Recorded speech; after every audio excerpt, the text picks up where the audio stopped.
강연사 세 번째 시간입니다. 삶의 원동력, 드라이빙 포스.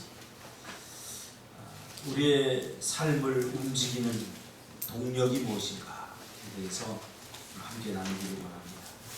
전도서 4장 4절 같이 읽겠습니다. 시작. 내가 또 본즉 사람이 모든 수고와 여러 가지 교묘한 일로 인하여 이웃에게 시기를 바라니 이것도 헛되어 바람을 잡으려는 것이로다. 아멘. 무엇 때문에 우리가 지금 바쁘게 살아가고 있는가? 발걸음을 멈추고 한 번쯤은 생각해 봐야 됩니다. 전도서를 보면 솔로몬이 분명히 우리에게 이야기해 주고 있습니다. 헛되고 헛되며 헛되고 헛되니 모든 것이 헛되도다. 솔로몬에게는 약 36,000명이나 되는 인생의 의미가 무엇일까에 대해서 고민하고 연구하고 또 그 결과를 솔로몬에게 보고하는 그 연구진이 있었고 또 솔로몬에게는 그 연구에서 나온 모든 것들을 다 해볼 수 있는 능력과 관세를 다 가지고 있었던 사람입니다. 안 해본 것이 없고 또 못할 것이 없는 절대 권력을 가졌던 이 솔로몬이 이 세상의 모든 것을 다 해봤습니다. 모든 쾌락을 다 누려보고 모든 성취와 모든 업적들을 다 남겨보았습니다. 그러나 끝에 남는 것은 헛되다는 것입니다. 헛되다. 솔로몬의 유적지를 제가 유적지라고 말하는 그곳을 제가 가봤더니 참 대단합니다. 그 시대에 상하수 시설이 다 돼 있고 공중 목욕탕, 화장실, 길이 얼마나 잘 닦여있는지 돌로다가 이 아스팔트를 닦아놨는데 지금도 마차가 다닐 정도. 3,000년 전에 이런 모든 일을 솔로몬이 다 했습니다. 얼마나 대단한 자부심이 있었겠습니까? 그러나 솔로몬의 마음은 여전히 공허했다는 거죠. 헛되고 헛되며 헛되고 헛되니 모든 것이 헛되다. 이렇게 고백하고 있습니다. 제가 어릴 때 꿈이 하나 있었습니다.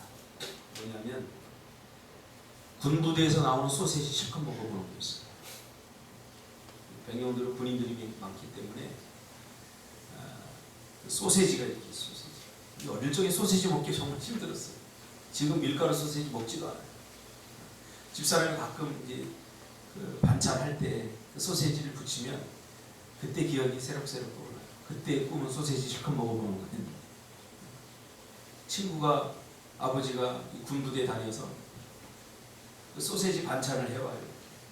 그때는 소세지도 이렇게 파는 데도 없었어요. 그걸 하나 이렇게 주면 그걸 입안에서 오래오래 씹어요. 그 고기 맛하고 그 소세지 맛 얼마나 달콤하지. 여러분들 지금 무슨 소리 하는 겁니까? 소세지 뭐 있어도 안 먹잖아요. 어떤 동화를 읽어보니까 그런 이야기가 나오더라고요. 어떤 가난한 두 부부가 있었는데 이 두 부부가 먹을 것이 없으니까 늘 먹는 것에 대한 소망이 있었어요. 근데 어느 날 숲속에 요정이 나와서 네 소원을 들어주겠다. 그 두 부부에게 이야기했더니 이 할아버지가 아유 소세지나 실컷 먹고 싶다. 그랬으니까 소세지를 실컷 그냥 요정이 먹을 수 있게 해줬어요. 그러니까 할머니가 그 여자들이 좀 지혜롭잖아요. 아이고 이 영감탱이야 겨우 그 소원이 소세지 실컷 먹는 거예요. 그 요정이 3가지 소원을 들어준다고 그랬어요. 첫 번째 소세지. 그러니까 그 소원을 빈 것에 대해서 너무 가슴이 아픈 거예요. 그 소세지가 영감탱이 코에나 갖다 붙으라고 했어요. 그러니까 소세지가 영감 코에 확 붙어버려요. 그러니까 이 소세지 달고 살 수 없잖아요. 그러니까 마지막 3번째 소원은 소세지야 떨어져라. 첫 번째는 소세지 실컷 먹고 싶다. 두 번째는 소세지 코에 갖다 붙었고 세 번째는 소세지가 떨어졌어요. 저는 그 동화를 보면서 이것이 어쩌면 우리 인생들이 아닌가. 제가 어릴 때 가졌던 꿈이 소세지 실컷 먹는 거였듯이 솔로몬에게 있어서 그가 이룬 모든 업적들 그것은 마치 이렇게 헛된 것이다라고 솔로몬이 말하고 있는 거죠. 여러분이 정말로 중요하고 여러분이 정말로 소중하고 여러분이 가치 있다고 생각하는 것들 그거 혹시 소세지 아닐까?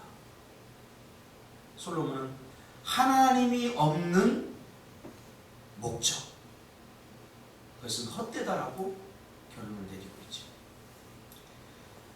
우리의 삶을 끌어가고 있는 것들은 무엇인가? 수백 가지의 상황과 가치와 감정이 우리를 이끌겠지만 보편적인 5가지를 보면 다음과 같습니다. 우리의 삶을 이끌어가는 드라이빙 포스, 우리의 삶을 이끌어가는 그 원동력. 첫째로 많은 사람들이 죄의식에 의해 끌려갑니다. 맞습니다.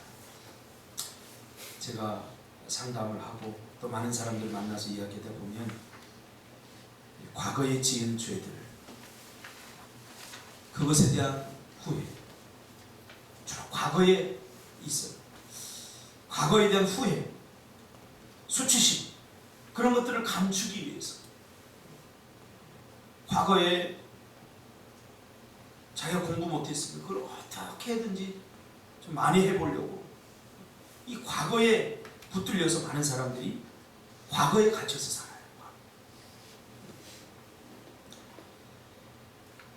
시편 32편 1절에 보니까 허물의 사함을 얻고 그 죄의 가리움을 받는 자는 복이 있다. 아직도 과거의 문제가 해결되지 않아서 그 과거에 붙들려서 과거에 갇혀서 사는 사람들이 굉장히 많다는 거죠. 저도 아직 해결되지 못한 과거들이 이 안에 있습니다. 이번 이 시간들에 여러분들의 과거를 다 내려놓으시길 바랍니다. 과거가 미래를 지배하도록 해서 해결할 거 있으면 깨끗이 해결하시기 바랍니다. 만일 우리가 우리 죄를 자백하면 저는 미쁘시고 이로우사 우리 죄를 사하시며 모든 불의에서 우리를 깨끗하게 하시옵소서. 준석 집사 가끔 그 얘기해요. 어릴 적에 아무도 없어서 학교 갔다 오면 집에서 고추장인가 뭔가 거기다 비벼서 먹다. 외로움이죠. 외로움. 그런 과거가 우리의 현재의 삶에 아직도 영향을 미치고 있다. 과거를 다 내려놓으시길 바랍니다. 두 번째로 많은 사람들이 원한과 분노의 쓴뿌리를 씹으며 살아갑니다. 과거에 받은 상처, 고통의 기억, 고통의 순간들 그것들이 아직도 되풀이되고 있죠. 과거의 상처, 과거에 받은 부끄러움에 대한 기억들, 충격적인 그런 경험, 그런 것들 때문에 원한과 내가 두고 봐라, 내가 반드시 성공하라, 두고 봐라, 너희들 나한테 손가락질했지. 이런 원한과 분노의 쓴뿌리를 씹으면서 살아갑니다. 우리 그리스도인들은 그러면 절대로 선한 열매를 맺을 수 없습니다. 절대로 선한 열매. 이거 다 내려놔야 돼요. 저도 한때는 이 목회에 대한 성공, 이 교회에 대해서 좀 안 좋은 시각으로 바라보는 사람들이 있었어요. 네 목회 잘하나 보자. 그래, 내가 목회 반드시 성공해서 너희들 보여주겠다. 그런 마음이 일시적으로 있었어요. 근데 지금은 다 내려놨어요. 왜? 목회가 뭐 그 사람들에게 잘 보이려고 하는 겁니까? 절대 아닙니다. 모든 원한과 이 분노가 우리의 삶을 이끌어가게 해서요. 너 신앙생활 잘하나 보자. 그거 다 잊어버리세요. 세 번째로 많은 사람이 두려움에 이끌려 살아가게 됩니다. 두려움. 이 두려움에 이끌려 살아가게 되면 불안합니다. 그리고 우리의 삶 속에서 못해, 안 돼, 할 수 없어. 이런 의식들이 가득 차게 됩니다. 뭘 하면은 기대가 돼야 되는데 두려움이 먼저 오고 안 될 것 같은 마음이 먼저 들고 못해. 이게 뭐예요? 과거의 어떤 충격적인 경험에 의해서 아직 두려움의 문제들이 해결되지 않은 거예요. 죽음, 이것도 하나의 두려움입니다. 여러분, 우리는 죽으면 천국 갑니다. 죽음에 대해서 이 두려워할 이유가 하나도 없습니다. 예수 믿는 사람들이 이 두려움에 붙들리게 되면 아무것도 못합니다. 이건 이래서 못하고 저건 저래서 못하고 아무것도 못합니다. 두려움의 영이 나를 사로잡고 있기 때문이죠. 요한일서 4장 18절에 보면 사랑 안에 두려움이 없다고 했습니다. 사랑 안에 두려움이 없습니다. 제 후배 하나가 있는데 결혼을 하려고 하는데 여자가 나이가 한 살이에요. 그러니까 그쪽 집안에서 반대를 하는 거예요. 우리가 결혼할 때만 해도 그런 것들이 좀 있었어요. 연상 뭐 이런. 남자는 남자 쪽에서 이렇게 반대를 하고 다 반대를 하고 너무너무 힘들어하는 거야. 하루에는 학교에 왔는데 초죽음이 됐어. 얼굴이 저러다 죽겠더라고. 그래서 제가 요한일서 4장 18절을 읽어줬어요. 사랑 안에 두려움이 없다. 사랑하면 결혼해라.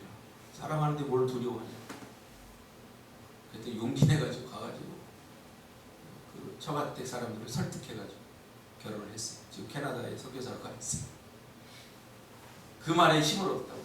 사랑 안에 두려움이 없다. 하나님이 우리를 사랑하십니다. 할렐루야. 두려움이 없습니다. 하나님 우리를 사랑합니다. 사랑하면 못 줄 것이 없고 안 줄 것이 없고, 사랑하면 전부를 주고도 더 주고 싶고, 더 죽어도 더 못 주어서 안타까운 것이 사랑입니다. 하나님은 여러분을 사랑하십니다. 말로만 아멘하지 마세요. 하나님은 여러분을 사랑하세요. 진짜로 사랑하세요. 정말로 사랑하세요. 얼마큼?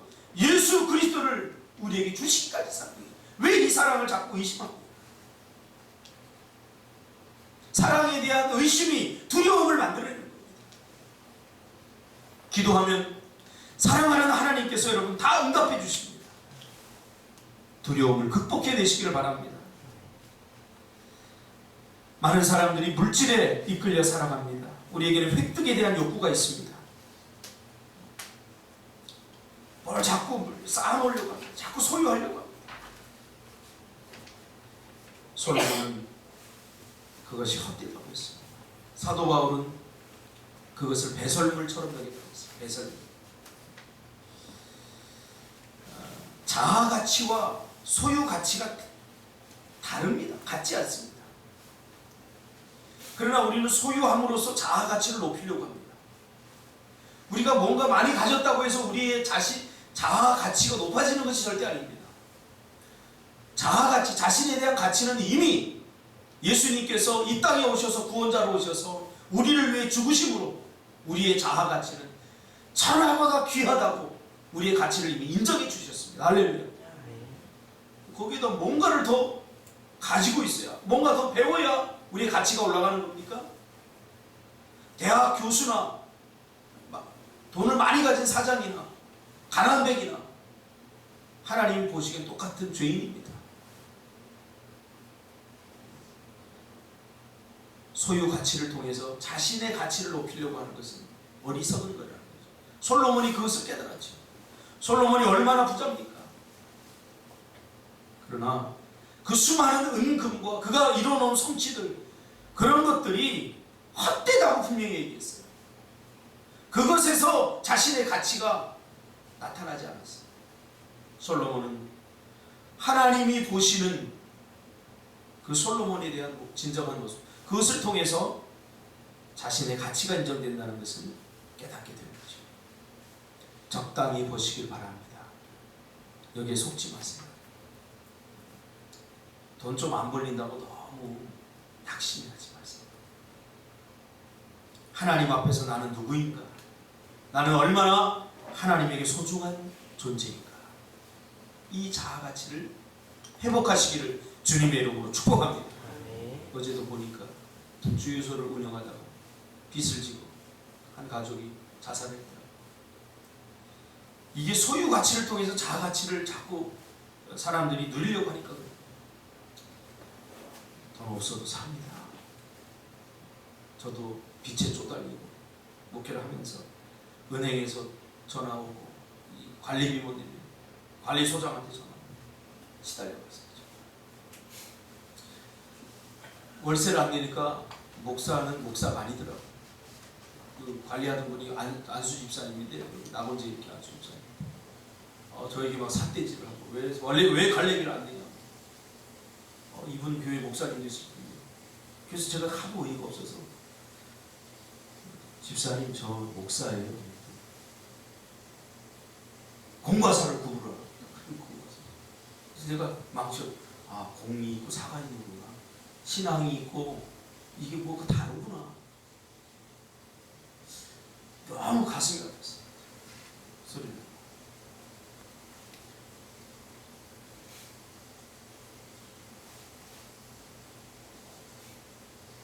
이런 물질에 끌려 살지 마시기 바랍니다.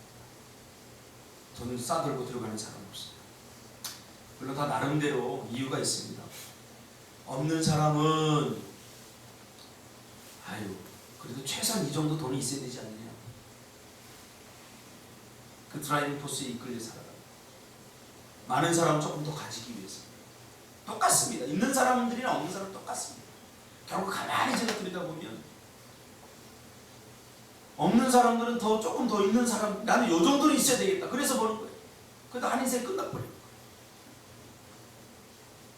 있는 사람들은 조금 더 많이 벌기 위해서. 그래도 다 끝나버립니다.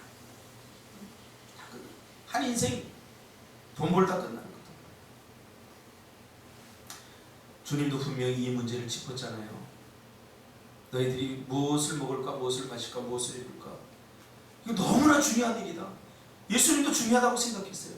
그러나 그것이 너의 인생의 모든 것을 다 쏟아서 너의 시간과 에너지를 다 쏟을 만큼 그렇게 중요한 것은 아니다는 거죠. 가장 중요한 것은 먼저 그의 나라와 의를 구하는 것이 문제라. 그리하면 이 모든 것을 하나님께서 더하여 주신다는 거예요. 도전해 보라는 거죠. 여러분들 도전해 보세요.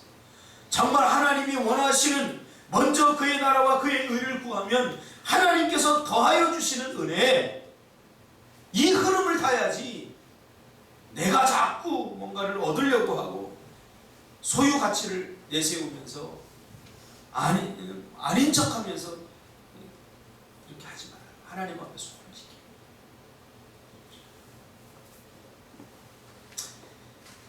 다섯 번째로, 많은 사람들이 다른 사람들의 인정을 받기 위해 살아갑니다. 자기는 없죠. 다른 사람들이 나를 어떻게 볼까? 인정받고 칭찬받고. 그러다 보면 자기 인생은 없어집니다. 다른 사람에게 인정받기 위해서. 다른 사람들의 요구를 충족시키기 위해서. 그렇게 살아갑니다.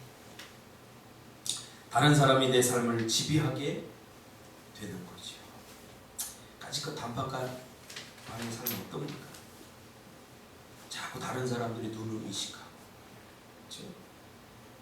하나님 앞에 서 있는 나의 모습을 보시기 바랍니다. 다른 사람이 나를 어떻게 보는지 그렇게 중요한 것 아닙니다.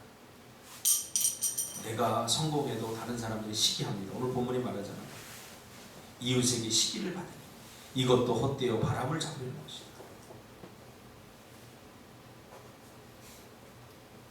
여러분의 인생을 사시길 바랍니다. 하나님은 그것을 원하셔요. 지금까지 걸었던 어떤 사람의 길을 흉내내는 것이 아니라 나만의 길, 하나님께서 나에게 주신 마이 웨이, 나만의 길이 있습니다. 사람에게 인정받으려고 하지 마시고 하나님께 인정받으시기를 주님의 이름으로 축복합니다. 목적이 없는 삶은 의미 없는 행동, 방향 없는 활동, 그리고 이유 없는 행사들의 끊임없는 연속밖에는 될 수 없다. 목적이 없이 사는 삶은 하찮은 삶이요 무의미한 삶이다. 뭐 때문에 바쁘십니까? 목적이 없는 분주함, 잠언은 그것을 게으름이라고 말하고 있습니다. 뭔가 바쁘게 움직여요. 활동하는 것과 생산성을 혼동해서는 안 됩니다. 바빠, 하루 종일 바쁜데 내가 저녁 때 보면 뭐 때문에 바쁜지 모르겠어. 도대체 하나님이 여러분에게 왜 시간을 주시고 기도할 수 없을 만큼 바쁜 직장, 제가 좋은 직장 아니라고 하잖아요.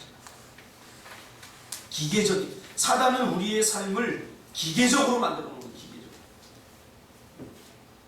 매일 똑같은 삶의 반복. 기계가 돌아가듯 척척척척척.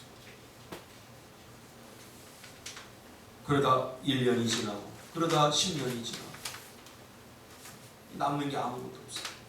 왜? 활동이 있기 때문에. 뭔가 우리가 활동하면서 생산적인 것들을 자꾸 만들어내고, 그 생산적인 것들이 우리의 삶에 의미를 부여하고 이렇게 해야 되는데, 그 생산적인 것은 바로 우리가 하나님이 우리에게 주신 사명을 감당할 때 나타납니다. 우리가 복음서에 마태복음이 나오잖아요. 마지막 날에 많은 사람들이 주여 주여 내가 주를 위해서 마귀도 쫓고 병든 자도 고치고 주를 위해서 헌신하겠습니다. 그랬더니 주님이 뭐라고 그래요? 내가 도무지 너희를 모른다. 내가 도무지 너희를 알지 못한다. 이것은 활동성과 생산성에 관한 문제입니다. 분주하게 많이 했지만 열매 없는 삶을 살았다. 생산을 하나도 못했다. 하나님께 인정받을 만한 그 어떤 생산적인 활동을 하나도 하지 못했다. 주님께서 우리가 이제 오시면, 우리가 죽으면 주님께서 우리에게 묻죠. 천국 가면 너 예수를 믿었느냐? 그래, 믿었으니까 왔겠지. 그럼 나를 위해서 무엇을 해? 다 너를 위해서 한 거 아니냐? 나를 위해서만. 내가 예배하고요, 내가 꿈틀게 헌신하고요, 내가 기도도 많이 하고 그랬어. 그거 나를 위한 거냐, 너를 위한 거냐? 주님 물으실 거예요. 기도하는데도 다 달라요. 목적이 있고 이유가 있고 다 달라요. 누구를 위해서 하는 것입니다. 지금 같을 때는 우리가 나라와 민족을 위해서도 기도해야 되지 않겠습니까? 우리 인생의 문제도 절박하지만 지금 지진 한번 나니까 지금 온 나라가 지금 난리가 아닙니까? 우리가 깨달아야 돼요. 우리나라에 지진이 절대 일어나지 않는다. 다 그랬어요. 근데 지금 지진이 일어나고 있잖아요.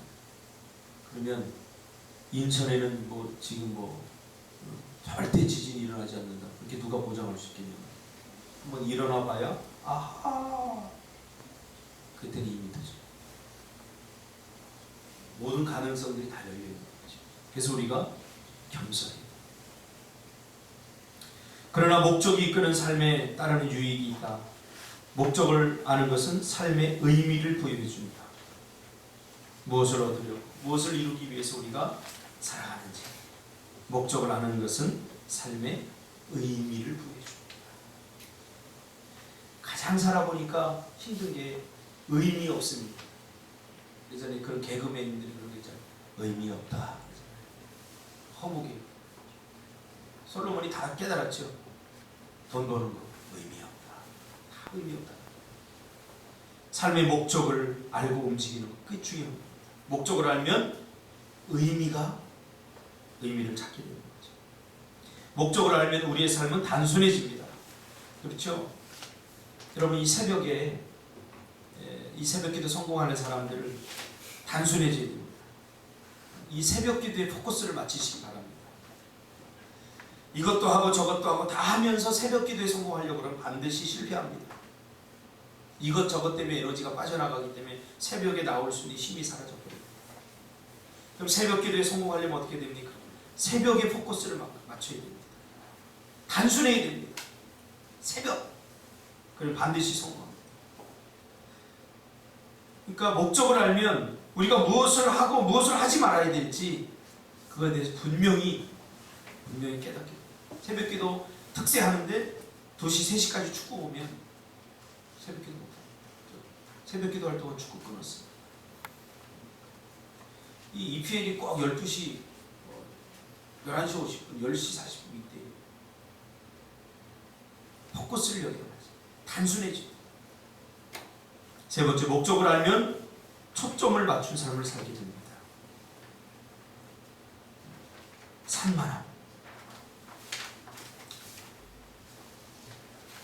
초점을 여기에다 맞추시기 바랍니다. 목적을 알면 우리 인생에 영향력을 주는 그런 강력한 삶을 살 수 있게 됩니다. 네 번째로, 목적을 알 때 삶의 동기가 유발이 됩니다. 허무함, 무기력함, 이것이 한국교회 그리스도인들의 가장 큰 문제입니다. 제가 판단하기에는 무기력함. 이미 우리는 많은 것들을, 한국교회 성도는 많은 것들을 해봤기 때문에 거기에 대한 기대가 다 사라져버렸어요. 그래도 뭘 해보고 싶지도 않고, 특세? 원래 해보고 싶지도 않고, 이제 너무 많이 했는데 다 그게 그거야. 이 동기 유발이 잘 안 되는 거예요. 이때는 목적 점검을 해야 됩니다. 새벽기도 왜 하는 거예요? 그동안 한국교회가 새벽기도를 순수한 목적으로 하지 않았어요. 그래서 제가 제가 개척을 하면 이벤트를 잘 안 하는 이유가 그거예요. 프레이카드 크게 열어놓고 새벽기도 특세하면 뭐 특별한 일이 일어날 것 같은 그런 기대감을 많이 주는 거죠. 특세를 안 하더라도 보통 새벽에 나와도 특별한 일이 일어납니다. 중요한 게 뭡니까? 분명한 목적이 중요한 거죠. 왜 새벽기도를 하는가? 목적을 잃어버리면 삶의 동기 유발이 잘 안 되고 무기력해집니다. 뭘 하고 싶은 마음이 별로 없어요. 이미 무기력해진 거예요. 왜? 해봐도 소용이 없을 것 같고, 지금까지 해봤잖아요. 잘 안 될 것 같고, 그러니까 동기 유발이 잘 안 되는 거예요. 이거 무서운 일입니다. 이것을 우리 영적 침체, 영적 딜레마라고 그렇게 이야기를 하죠. 제가 초창기에 전도사를 하면서 그때는 전도합시다 그러면 다 나갔어요. 왜? 전도하면 되니까. 다 동참했어요. 기도합시다 그러면 다 많은 사람들이 나왔어요. 왜? 기도하면 큰 응답들이 있으니까. 요즘은 좀 힘들어요. 한국교회가 안 되는 이유, 순수하지 못한 동기 제공을 했기 때문이라고 저는 생각합니다. 여러분, 순수한 마음으로 이 새벽에 나와서 하나님 앞에 기도하고 큰 응답 받으시기를 주님의 이름으로 축복합니다. 하나님께서 반드시 이 40일 기간 동안 여러분의 인생을 변화시키고 지금까지 받아보지 못하고 누려보지 못한 큰 은혜를 저는 반드시 주실 것이라고 생각합니다. 그리고 확실히 저는 믿습니다. 다섯 번째, 목적을 알므로써 영생을 준비할 수 있습니다. 목적은 여러분 열정을 낳습니다. 그리고 목적은 이 땅에서의 삶이 전부가 아니고, 이 땅에서는 나그네의 삶이요 잠깐 사는 스치는 그런 시간임을 우리에게 분명히 보여주고 있는 거죠. 이 땅의 삶이 전부가 아니에요. 여러분, 내용을 잘 요약하시고요, 생각할 점 오늘 하루 반복해서 생각하고 묵상해보세요. 목적을 따라 사는 것은 평화로 가는 길이다. 삶으로 떠나는 질문. 첫 번째, 당신의 삶을 이끌어가던 것은 무엇입니까? 위에서 찾아보세요. 하나님 앞에 여러분 오늘도 정직하게 물으시면서 묵상해보세요. 내 삶을 이끌어가는 것이 드라이빙 포스가 뭡니까? 두 번째로, 어떤 유익이 가장 마음에 와닿습니까? 세 번째로, 가족과 친구들은 내 삶의 원동력을 무엇이라고 말하겠습니까? 당신은 진정 어떤 사람이 되고 싶습니까? 한국 부모님들은 자녀들이 드라이빙 포스가 되기도 하죠. 다 의미 없습니다. 자식들은 지 생각밖에 안 합니다. 거기에 목숨 걸릴 일 절대 아닙니다. 후회되지 않을 만큼만 해주면 됩니다. 우리 다 부모들 될 건데, 무책임하라는 얘기가 아닙니다. 거기에 목숨 걸지 말아요. 저렇게 주둥지 다 키워봤자 나중에 치킨 시켜서 저만 처먹습니다. 절대 자식에게 희망 둬서는 하나님께 희망을 둬야지. 저는 그렇게 후회하는 사람 많이 봤어요. 제가 예천에 갔는데 제가 이야기를 했더니 한 권사님이 막 울어요. 권사님 왜 우세요 갑자기? 목사님 말이 맞는 거예요. 지금까지 그 큰아들 위해서 헌신하느라고 다른 자식들을 자식처럼 여기지 않았다는 거예요. 근데 그 큰 자식이 잘 안 되니까 마음에 상처가 되고, 그리고 부모님이 큰 자식에게만 잘해주고 다른 자식들한테 못해주니까 이게 한이 돼가지고 나중에 큰 자식이 잘못됐는데 작은 자식들이 잘 돼서 돈도 잘 버는데 안 도와주는 거예요. 그 큰 자식이 교회를 하는 거예요. 하다 안 되니까 신학을 해서 개척을 해갖고 힘겹게 목회 생활을 하는데,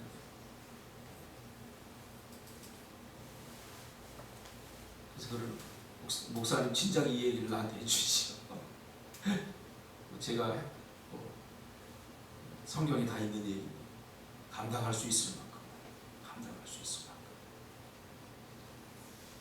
애지중지 키우면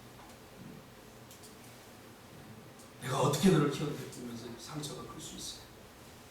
그러니까 감당할 수 있는 선에서, 상진아, 애 나오면 감당할 수 있는 선에서는 사랑해줘? 아니야? 기도하겠습니다.